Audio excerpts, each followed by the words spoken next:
Hello, everybody. Hopefully, you're having an amazing morning. So, good morning. I thought I'd jump on camera and just share a couple studies, a piece of my studies, actually, not a couple studies. Depends how you look at it, right? That's life. Life is based on perception, how you see everything.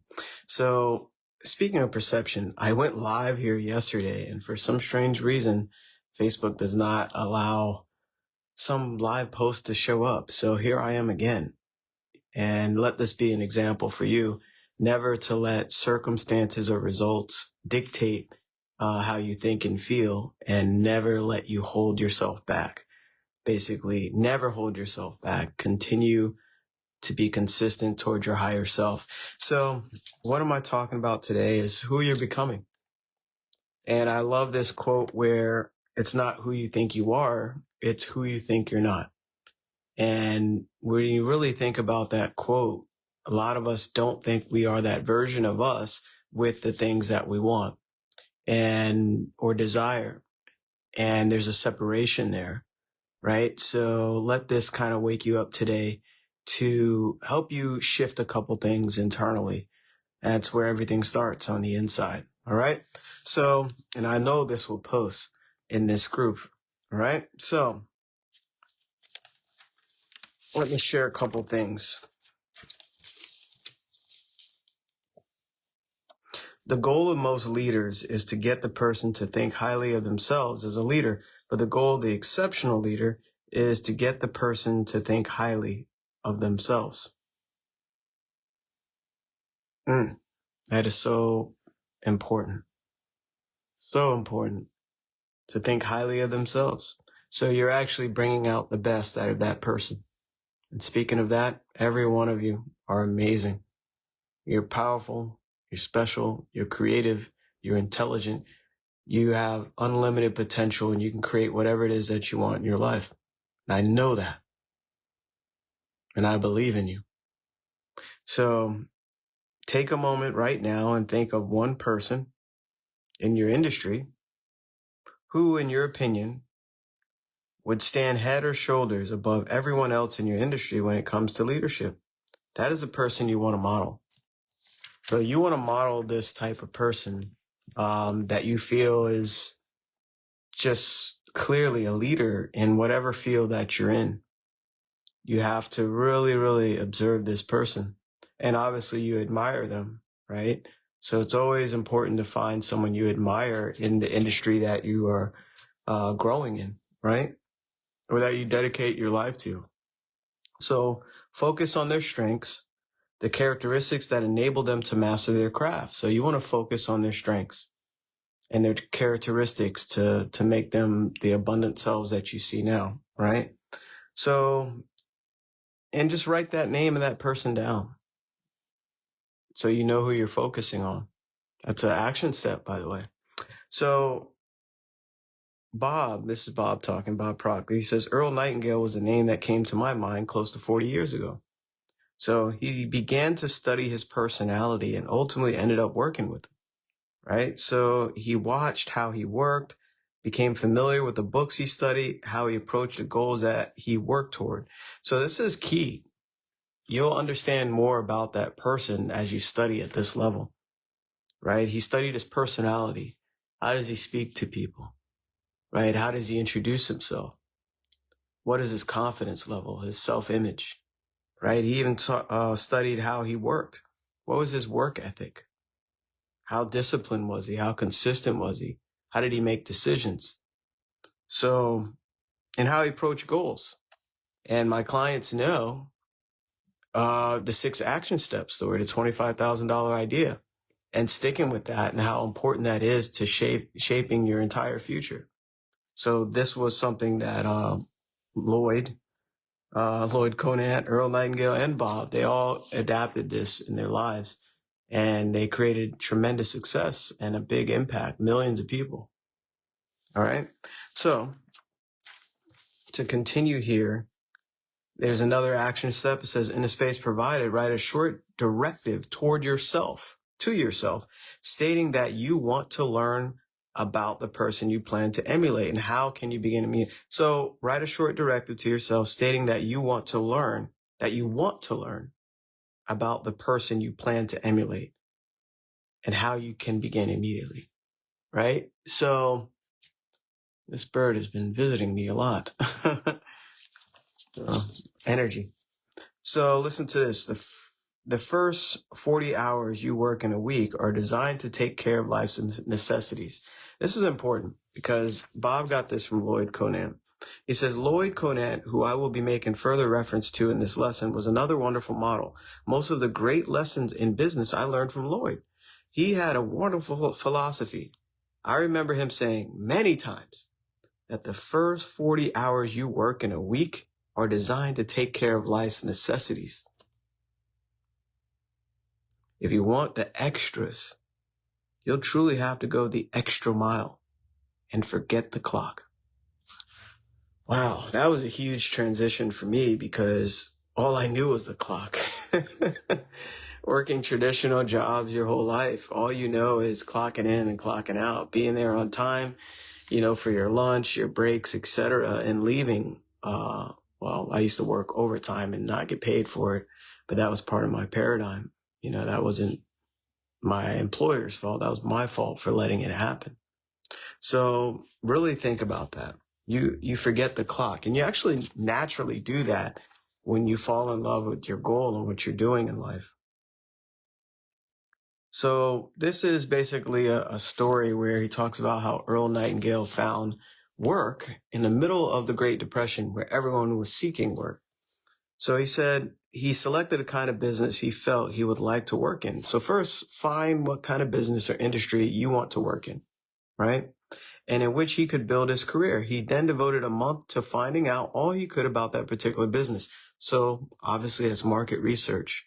You're researching the industry that you are being a part of. This is very valuable information. So if you attracted this, it's for a reason. So he then said, right? So he talked to other people in the same line. He heard their problems and what they felt was wrong. So he's doing more research, finding where these pain points are, finding out what is going on here.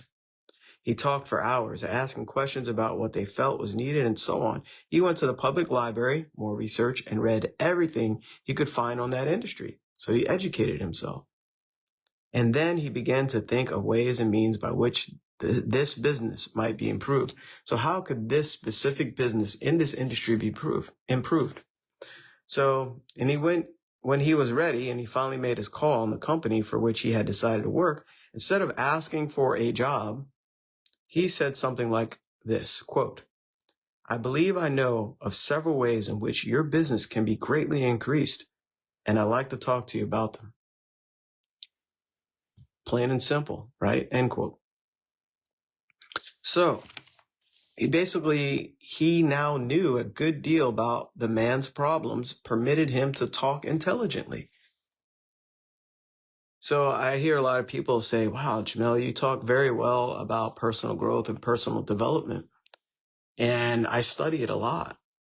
It's a part of me. And I research it and I learn a lot about myself daily, over and over for many years. And it allows me to talk intelligently about it. And just from a subconscious state, like I don't even have to think about it. I can feel it. So this too, you can do easily. It's just your limiting self that holds you back every day. So what had he done? Well, first he had specialized. So he had selected one line of work and decided that was where his future would be.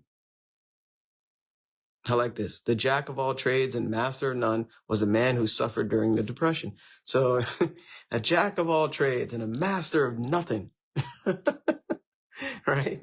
So the best way for you to develop the security that lasts a lifetime is become outstanding at one particular line of work. And that's typically what you enjoy doing.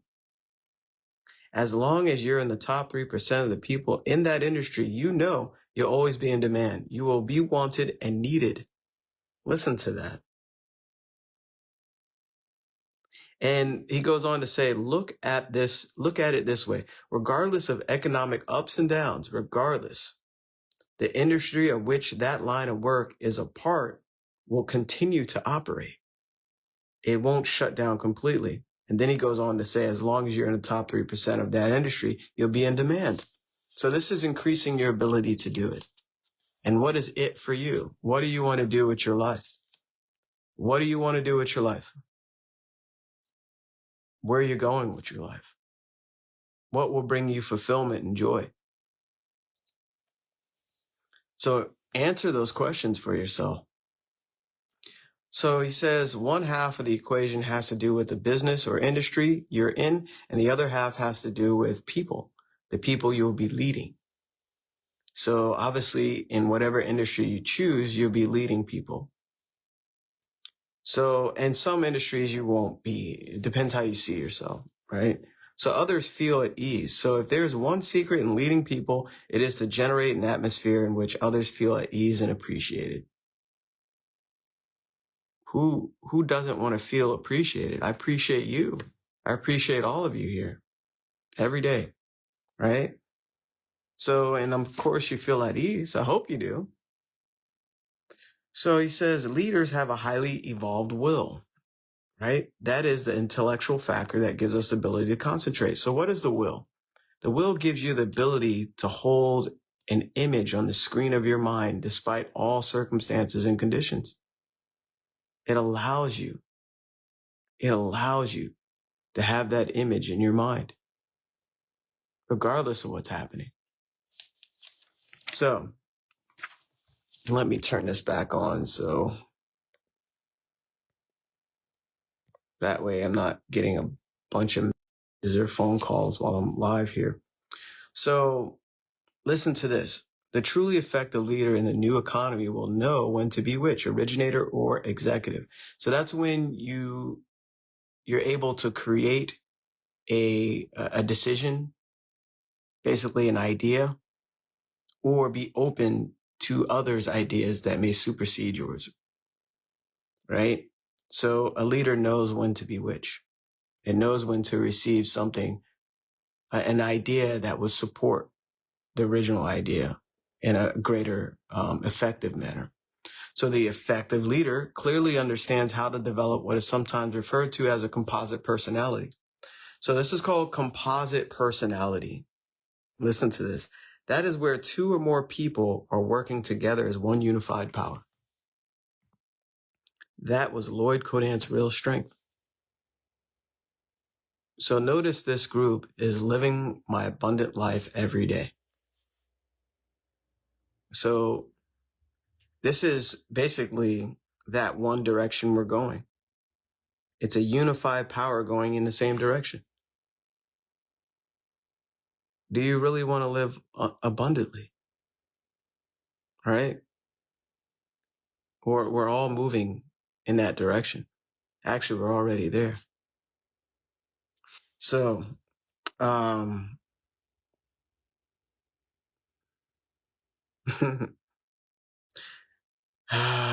can go in so much detail here, but I'm kind of brushing over this here. And if you want to learn more, just reach out to me. You know, there's my call link in the comments. Just schedule a call with me and, you know, I can help you with this. So he says, put all your eggs in one basket, then watch the basket. You know, that really speaks to me because for many years, I had hundreds of baskets and I had eggs all over the place, meaning I was building this and then building that and building this. And I really didn't have the results that I wanted. Now, work here, stop, go back, work over here, stop, go back. It was insane. And I was burning out. I hopefully some of you can relate to that. So he says, well, I got to preface this. He says, now there's a simple cure for this malady. It is to throw ourselves not out of the window, but into our activity, into our work. It's the decision to be worth more than we're being paid. Only in this way can we grow. It's overbalancing the scales in the service we give, knowing that our rewards must follow as a natural result. Massive, isn't it? So you want to fall in love with your goal for one, and you throw yourself into your work.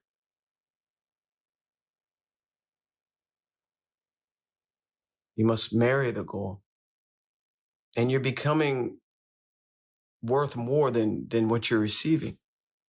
You have to overbalance the scales. So as you become more value, you give more service. It's by law the universe rewards you. So if you're not happy with the money that you're attracting in your life or in your bank account, or even the fulfillment, you have to give more service. Massive. So I like this. He says, a leader is a person who can help and lead others. So he goes on to say,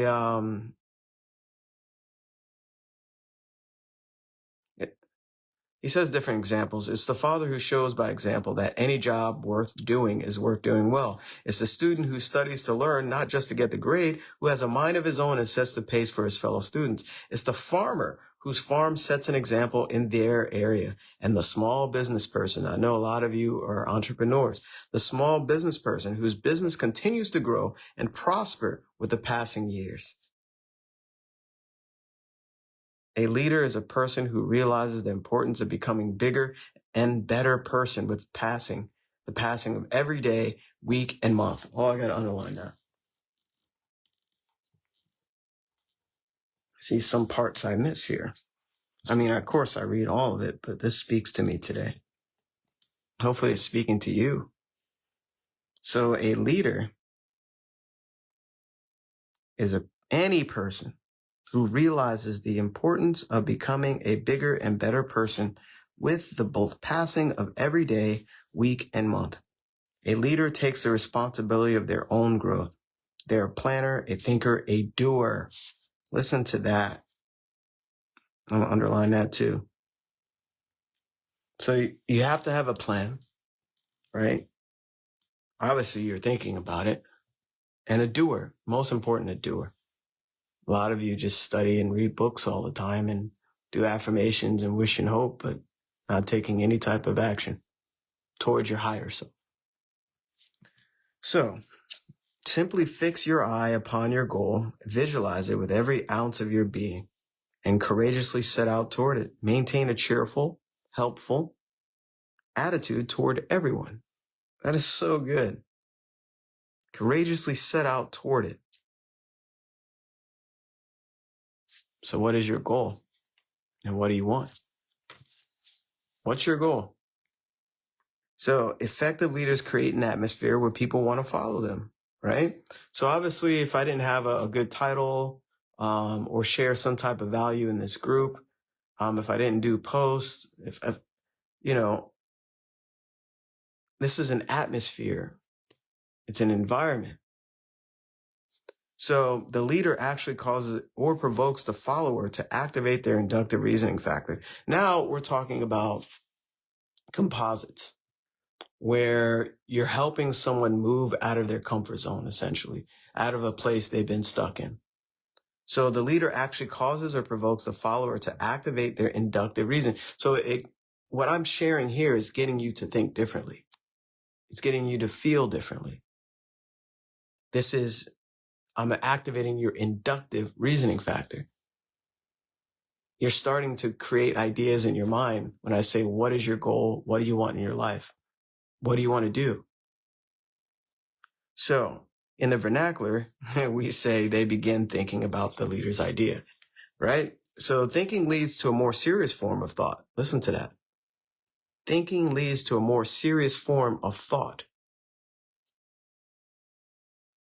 So their mind begins to focus on the idea. So as they do this, they begin to see the value of the idea and the benefits that will accrue to them when they are personally involved in the idea, right? At this point, the follower begins to get emotionally involved with the idea, the values, and the benefits. So now you're painting an image of the life you really want, the money you really want, the business that you want, the impact that you want, the lifestyle, right? So when this happens, they are intellectually and emotionally and physically tuned into the frequency of thought and action that the leader had previously decided upon. Now they are both moving toward the same end result: growth. So the energy is now compounding. The follower stops thinking and leaves themselves wide open to thoughts and feelings and actions of the leader. At that point, this is when the composite is formed. You must remember, they are not blindly following anyone. This is so good for those that watch this. They're not following anyone. They thought about it. It was their decision. The idea then is transferred from the intellectual mind of the leader to the emotional mind of the follower. How long are you going to stay where you are? So the follower then will get involved in whatever actions are necessary to have that idea expressed in physical form or results. So it's a process for you or for anybody to take an action towards the idea they decided upon. This is so good. So, and you know what's interesting? You've been doing this your whole life, to others and also yourself, right? Look at everything you purchase in your home or your apartment or condo or whatever, right? Look at everything you have. It wouldn't be there unless there was a composite in some way, shape, or form. So through fascination, so there are only three ways for an individual to form a composite of this nature with another individual: through fascination, agreement, or shock. So the effective leader always works on agreement. They want it to be the follower's decision. You have to decide. So the effective leader is dedicated to improving the quality of life for all of their followers. Why do you think I'm here? Listen to that. The effective leader is dedicated to improving the quality of life for all their followers. Everyone here, this is what I'm dedicated to. Even so-called followers on Instagram, I don't like when they say followers, right? I'm dedicated to improving everyone's life who's open to it, who chooses it, not just hanging out in a group. So listen to this. Whenever one person originates an idea and another person acts on that idea without giving conscious thought to it, a composite has been formed. By understanding this process, you can become very effective. A person who masters the technique of forming a composite with individuals or groups will enjoy a truly abundant life. So massive. So to form a composite with another person, that person must have faith in you. It must believe in you. In order to influence another person, a person must be willing to listen to you and believe in you. You listen to here to this point. And when you give a suggestion that you want the person to act on, the suggestion must have power behind it, and power comes with concentration. If this resonated with you, book a call with me today. There's the call link in the comments. Book a call. We'll see where you are and where you want to go. It's a complimentary call. You don't even have to pay for it. So if you are concentrating intently upon what you're saying, and if you believe what you're saying, right?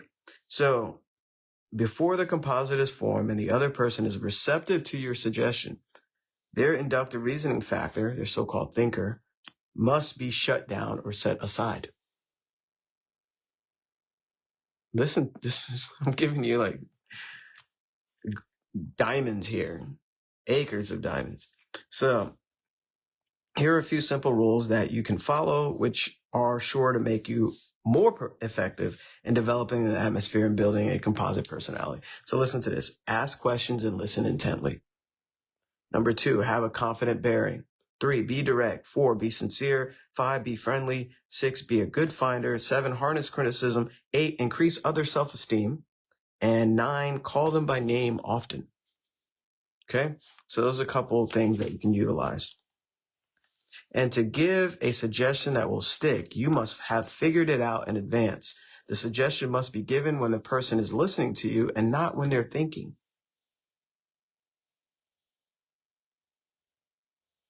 One, have a clear, concise idea that you wish to see expressed. Number two, you must communicate your idea verbally in writing or gesture.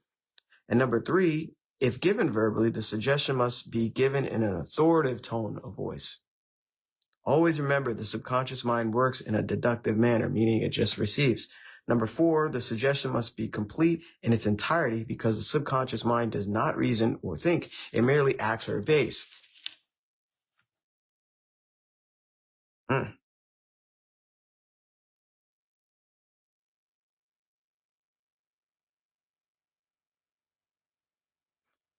As Emerson wrote, let him learn a prudence of a higher strain. Let him learn that everything in nature, even dust and feathers, go by law and not by luck, and that what he sows, he reaps.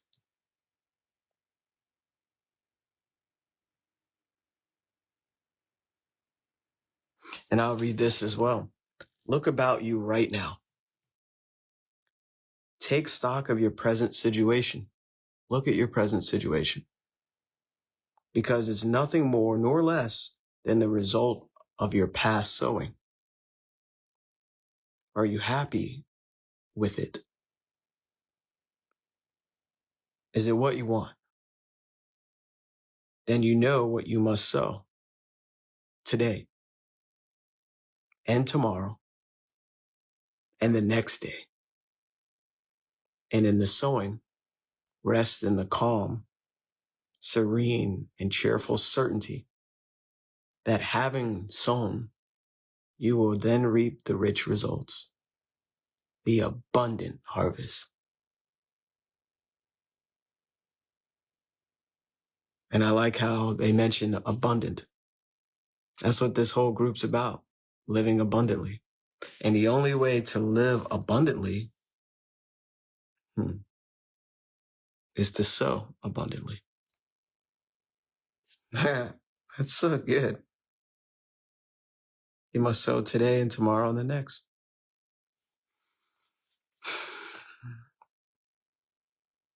You're becoming the higher version of yourself, the top 3% in your industry. You're having a bigger impact. What are you waiting on? So if any of this spoke to you today, anything I shared here on the live, schedule a complimentary call with me. I have a few slots open. There's in the comments. That's how you can reach me. All right. And I really hope this helped you today. And guess what? I was forming a composite while sharing this, if you noticed. Don't let this just be another video and you look at it next week or tomorrow or whatever, and you're in the same place over and over again, not with the results that you really want. I don't want that for you. And you didn't attract this video and watch it to the end by accident. Your spirit is ready for change and growth, and you have to listen to it and act on it. Have a beautiful day, everybody. Coach Jamel here.